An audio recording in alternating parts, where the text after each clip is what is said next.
Hello all, I am Rilman from Career Launchers. So today I have come up with the second series of our prepositions, as I have already discussed in the first video about some common confused prepositions. So today let us talk about some further common confused prepositions that I have divided in 5 categories today. Let's see each category. Alright, so when we discuss the category 1, so we talk about these two common confused prepositions, that is beside and besides. So when to use beside and when to use besides in the sentence, let's have a look.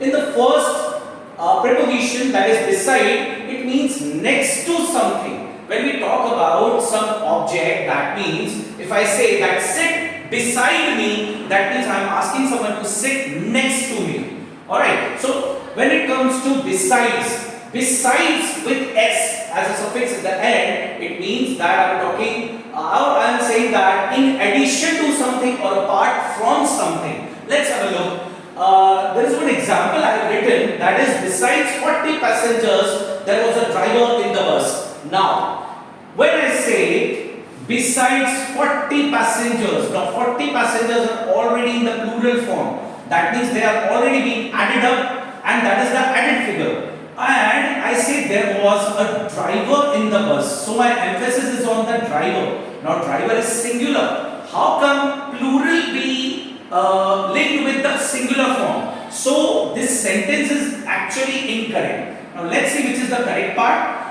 Now if I say besides a driver, now a driver is the singular person, and I say there were 40 passengers in the bus. That means apart from this single person, I am talking about plural people, plural person, that is what the 40 passengers in the bus. So in this way I can say that this example is actually correct. Why? Because I am actually, my focus is on the singular and then on the plural. Alright, let's talk about category 2. Now in this category, the two prepositions that we are talking about are in and on. When to use in and when to use on with respect to space.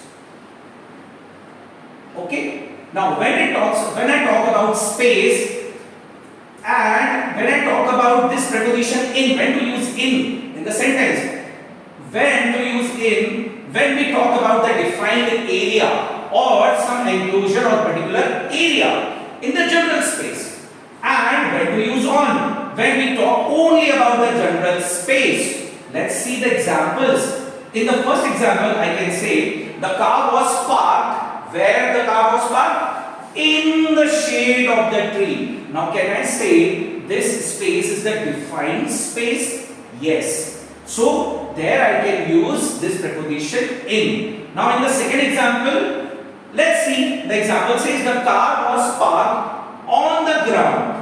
Alright, now why I have used on over here? Because it could be parked anywhere on the ground. It's a general space.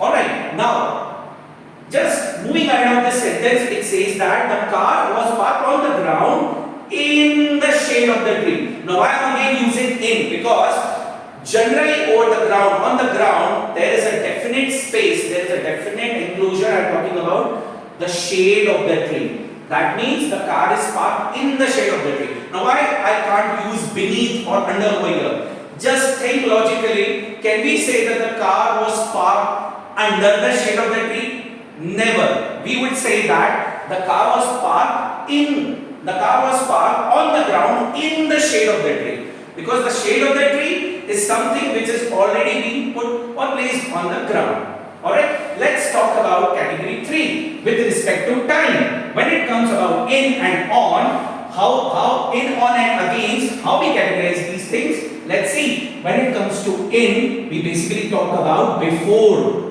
When we reach somewhere before time. When we talk about on, that means we have reached on proper time. And when we talk about against, it means we have reached somewhere late. Now let's see the examples one by one. In the first example, it is given, I reached office before 5 p.m. Let's say our actual timing to reach the office is 5 p.m. So if I reach to the office before time, so I would say that I have reached much before time. That is what? Before 5 p.m. That is before proper time. Say nearly around 4:45 p.m. Now when it comes to on or the proper time, I would say I reached office on time, that is at 5 p.m.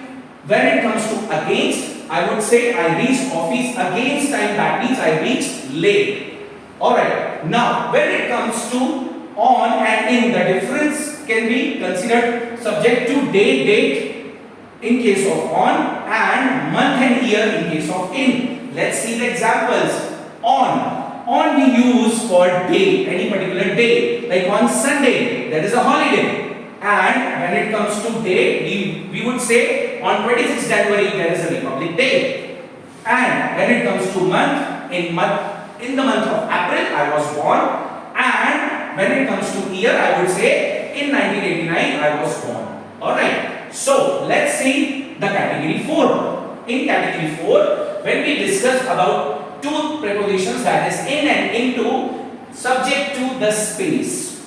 Alright, here we talk about the space. When it comes to space, in, it says that someone who is already inside the space. And when it comes to into, that means someone has entered from outside into the inside space. Let's see the examples.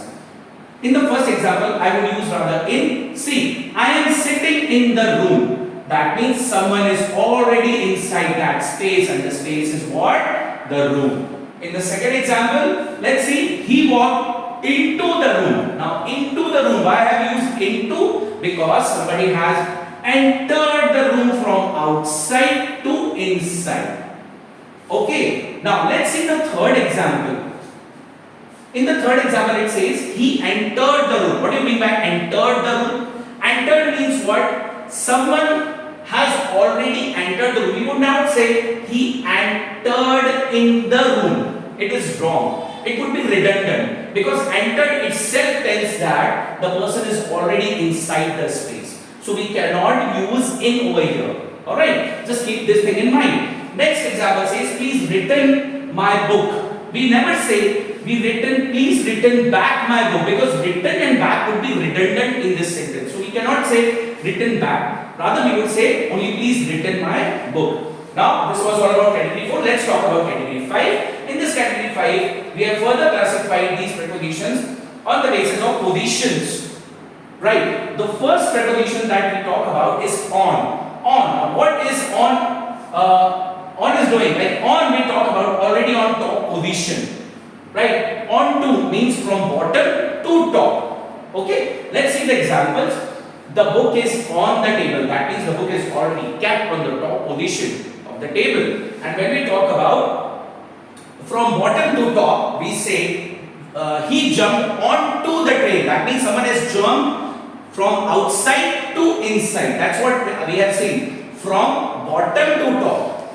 Okay. So this is how we classify the prepositions into 5 categories. For further classifications, please stay connected. All the best.